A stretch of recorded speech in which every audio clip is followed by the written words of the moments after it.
addressing the status of two major tourism projects on the island. BCPOU holding elections today. And 500 book bags packed and ready for free distribution thanks to an international organization. The Bahamas Tonight Northern Edition starts now.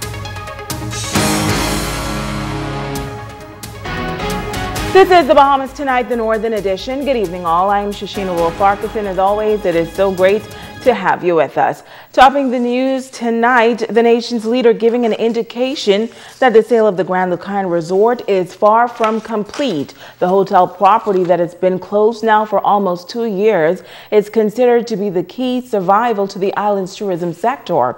At last report, it was noted that a number of buyers were involved in the sale of that property, including the Wynn Group. Today, our ZNS News team spoke with the Prime Minister regarding the future of that hotel property. I am disappointed with the progress at this particular time. We are presently, as I speak, we're in communication with the Hutchinson Group, and I would prefer to reveal more information possibly next week. And as for the employees of the resort, the Prime Minister addressed the issue of job security.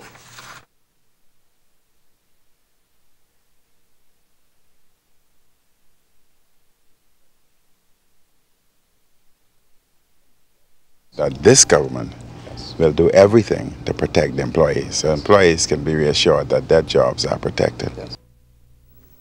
Well, the nation's leader heading a delegation on a tour of the former Ginsu Mayor this afternoon. The property has been on the market for sale for some years now, and a Canadian group has expressed an interest in purchasing that property.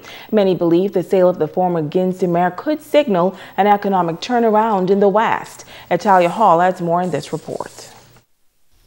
Prime Minister the Honorable Dr. Hubert Minnis and his delegation toured the entire former Gin property in West End that is expected to be purchased by Skyline Investments. The vast property includes well-constructed roads, drains, canals, and bridges. The nation's leader says Skyline has an excellent project planned that will benefit many residents in the future. They're going to initially move this whole existing structure here at the Bahama Bay and complete hotel design, about 120 room, complete the airport that's on the West End property now, a new terminal, FPO terminal. They'd have accommodation within the canal sector to accommodate at least about 24 mega yachts. He says he was amazed by the infrastructure that was put in place. I never thought the property was so huge. I've always been under the impression that it was just an extension of West End. When I went in and saw all the infrastructure, the road development, concrete roads with all the proper drains, the elevation, the landscaping that was done previously by, again, all the conduits, all the electrical work is done underground, so obviously has hurricane resilience. The Prime Minister says a lot of landscaping work will need to be done, and there will be a number of job opportunities. They would start off very soon with over 100 employees. We could not get the exact number at this particular time, but we're looking anywhere from 100 to 200 employees. And what I've explained to them, that since this project is in the West End community, the West End community should have first choice in terms of job opportunities, not Freeport, not East End and wherever else. He says he does not want to give a timeline until a proper heads of agreement is released. So that you and the Bahamian public can see exactly the scope of the project, the exact number of employees, but they can be assured that the bulk of the employees will come from the West End community. The nation's leader says that there will be a lot of training opportunities for those that are employed, adding that he believes that the company is committed to this project. Reporting for ZNS Network News, I'm Natalia Hall. Well, project manager for Skyline Investments, Derek Gape, organized the tour. He says Skyline is committed to the residents of West End. Opportunity to show them the property because I don't think they've ever been here before, and I think they were quite surprised at the size of it. and also the amount of work that had been done previously. So it was a great opportunity for me and them to get to know each other, and also for them to actually see what we're going to do here, all the exciting things that are going to come. Member of Parliament for West Grand Bahama, Pakeisha Parker-Edgecombe, says that this project has been in the works for some time and will definitely make a difference in the West. Having had a town meeting also with the residents of West Grand Bahama who welcome it, we're happy to know now that it is moving forward and that it is actually going to come to fruition and that it's just a matter of time. The Bahamas Agricultural and Industrial Corporation bringing one of its signature programs to Grand Bahama this weekend. For the past 6 months, BAIC has been hosting pop-up farmers markets throughout the nation's capital. This Saturday, BAIC will host its first pop-up market outside of New Providence, and that is slated to happen right here on Grand Bahama at the BAIC head office. Megan Shepard has this report. Chairman of BAIC, Michael Folks, announcing the first pop-up farmers market to be held on Grand Bahama.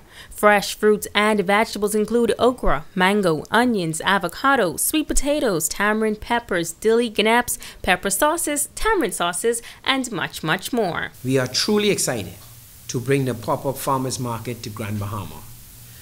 On the 27th of January 2018, realizing the need for greater access to fresh vegetables and fruits at affordable prices for families.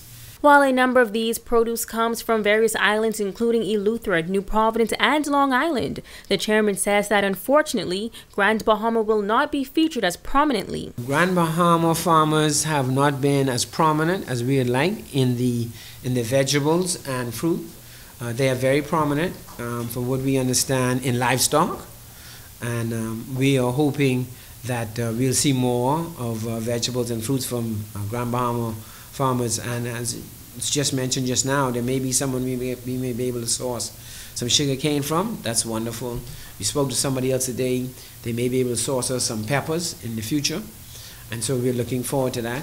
And to the Grand Bahama farmers, if you are selling fruits, so if you're producing fruits and vegetables, let us know. We'll be happy, more than happy, to source them from you. He added that farming is more than just a pastime, but rather a business that farmers should take seriously. There's also entrepreneurship, and the government is interested in increasing entrepreneurship and revitalizing the economy of Grand Bahama, and that's part of what we're doing. We're revitalizing the farming industry, or what we like to call agribusiness, because it is a business. A lot of farmers see it as farming, but not necessarily business. But it's a business, and so we call it agribusiness. The chairman is encouraging residents to come out early, as produce tends to fly off the shelves rather quickly.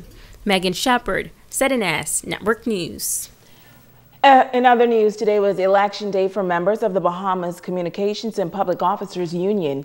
Here on Grand Bahama, about 150 members were eligible to vote. Turnout during the morning was rather slow at the polling station at the Bahamas Union of Teachers Hall in Pioneers Loop. There were several candidates on today's ballot contesting several positions. President Bernard Evans did not seek re-election. Dino Roll and Sherry Benjamin are the two candidates vying for the top post. A total of 866 persons were eligible to vote in today's BCPOU elections throughout the country. You're watching the Bahamas Tonight, the Northern Edition. Stay with us. There's more news right after this.